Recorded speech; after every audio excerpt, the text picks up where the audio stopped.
गुफ्तगू हुई? जरगे के हवाले से बात हो रही थी। पुरअमन तरीके से इंशाअल्लाह पख्तूनों का जो जरगा है वो अपने ही मकाम पर अपने वक्त के मुताबिक वहाँ पर मुनक्किद होगी। इससे पहले भी पख्तूनों ने जितने जरगे किए हैं पुरअमन तरीके से किए हैं, अपने उसी रवायात पर आज भी पख्तून जरगा कायम है। और जो शहादतें हुए हैं, जो वाक़यात हो गए, उन पर ताज़ियत हो गई और तकरीबन पूरी पख्तून कौम अपने जरगे के शहादा पर खफा है। उसके हवाले से भी बात हो गई। और यहाँ पर पख्तून बेल्ट में अमन और पख्तून वतन के हुकूक के लिए पुरअमन तरीके से जितने भी जरगे हैं या जद्दोजहद है उनको सराहने पर बात हो गई कि इसके हवाले से कभी भी ऐसा मसला नहीं होगा कि उनमें रुकावट होगी। तो यही है कि जरगा अपने ही मकाम पर अपने ही वक़्त पुरअमन तरीके से मुनक्किद की जाएगी। शराइत किया थे इस हवाले से संगा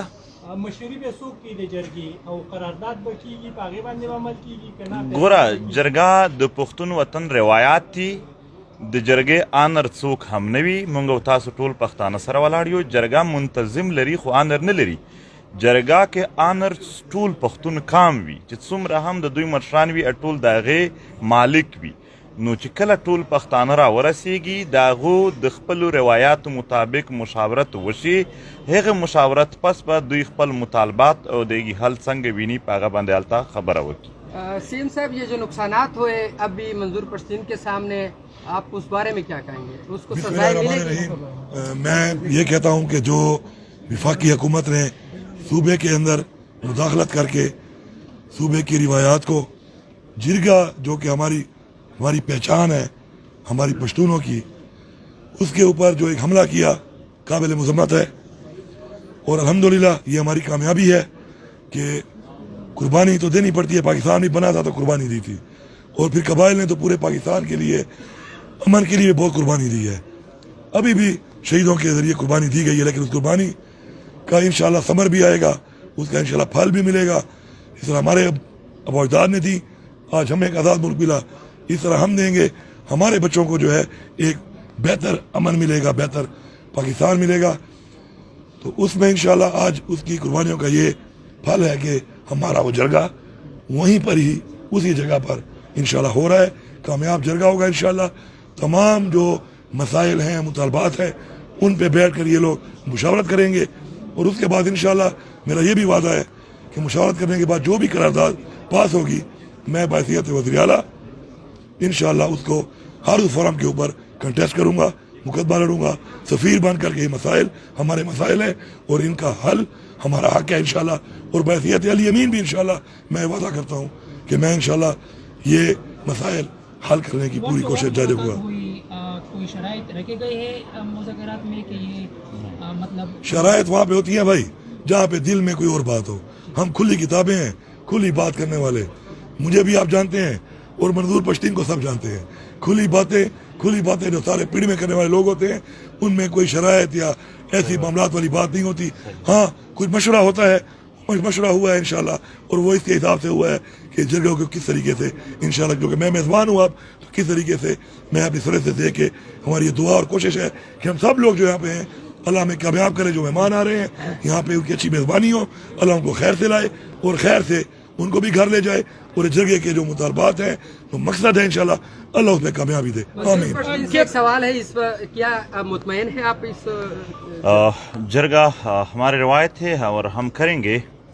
अपने नौजवान शहीदों पर मुझे अफसोस है, मगर एक बात, एक पैगाम इस वतन को बर्बाद करने या इस वतन के बदख्वाहों के लिए है कि इस वतन का हर शहीद जो गुज़श्ता दहाइयों से हो रहे, चाहे वो सहाफ़ी है, चाहे वो तालिब इल्म है, चाहे वो सियासी पार्टियों के नौजवान या कायदीन है, चाहे यहाँ पर वकील है, डॉक्टर है, मदरसे या स्कूल कॉलेज के तालिब इल्म है, चाहे आम आवाम है, जितने शुहदा है कल के शुहदा तक एक का खून भी पख्तून काम किसी के लिए नहीं बख्शेगा और सब का हिसाब किताब इंशाअल्लाह होगा।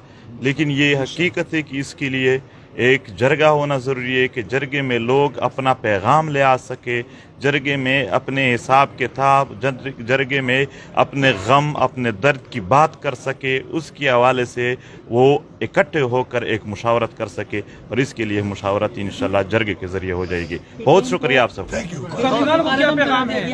اس کے حوالے سے کیا پی ٹی ایم کو کالا دم قرار دیا گیا ہے وفاقی حکومت کی طرف سے؟ انہوں نے کہا تھا کہ جو بھی ان کے ساتھ ملے گا ان کے شناخت کارڈ اور پاسپورٹ بلاک کریں گے، تو بلاک کر دے. یہاں پر بہت سارے لوگ کھڑے ہیں اور یہ صرف میرے بٹوے کو بھی ڈال لینا اپنی لسٹ میں. میرا بٹوا بھی لے گیا، شادی کارڈ اس میں تھا. یہی تو میں بات کر رہا تھا کہ ہم تو مظلوم کا ڈیٹا اکٹھا کر کے اس کو پیش کر رہے ہیں، تو جتنا ظلم آپ لوگ کے ساتھ ہوا ہے وہ بھی پیش کریں گے.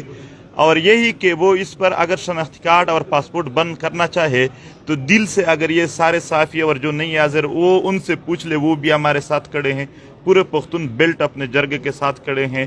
اور بین کی بات ہے، انتہائی ظلم ہے ایک پرامن تحریک کو دہشت گردوں کا تحریک کہنا. وہ لوگ جس نے پوری عمر یہاں پر دہشت گردوں کی معاونت کی ہے، ٹریننگ دی ہے، ان کو یعنی اماجگاہیں دیے ہیں، وہ سب کھلے عام پھر رہے ہیں. یہاں پر احسان اللہ احسان جیسے لوگوں کو بھی بنگلے دیے گئے، مگر وہ پی ٹی ایم جس نے ہمیشہ امن کی بات کی، ان کو دہشت گردوں کی لسٹ میں ڈالنا یہ ظلم تھا، یہ جبر تھا اور انتہائی ظلم تھا. یہ صرف ہم نہیں، آپ نے دیکھا ہوگا کہ پورے پختون بیلٹ نے اس کی سخت مخالفت کی، سارے سیاسی پارٹیوں نے، کہ یہ غلط ہے. وہ ظلم کر رہے ہیں، وہ جبر کر رہے ہیں. لیکن ایک بات ہے، ہمارے سینے بہت چوڑے ہیں. ہم نے شہیدوں کو یہ ظلم جبر کو بڑے ہی کھلے دل سے برداشت کیا. ان کے لیے یہ پیغام ہے کہ ایسا نہ ہو کہ جب آپ کی باری آ جائے تو آپ کی چیخیں آسمان تک پہنچ جائیں. ایک بات مزے کی بات یہ آپ پوچھ رہے تھے نا مشورے میں کیا بات ہوئی، تو میں نے کہا میں بھی پشتون ہوں، پورا ڈیٹا بن رہا ہے جو لوگوں کے نقصانات ہوئے ہیں. میں نے کہا میری 3 بندوقیں لے گئے میری گاڑی سے، میرا موبائل بھی لے گئے، ابھی آئی ڈی کارڈ کی بات، میرا بٹوا بھی لے گئے. تو میں نے کہا میرا بھی ڈیٹا میں ڈال دینا کہ میرا بھی وہ سامان غائب ہے.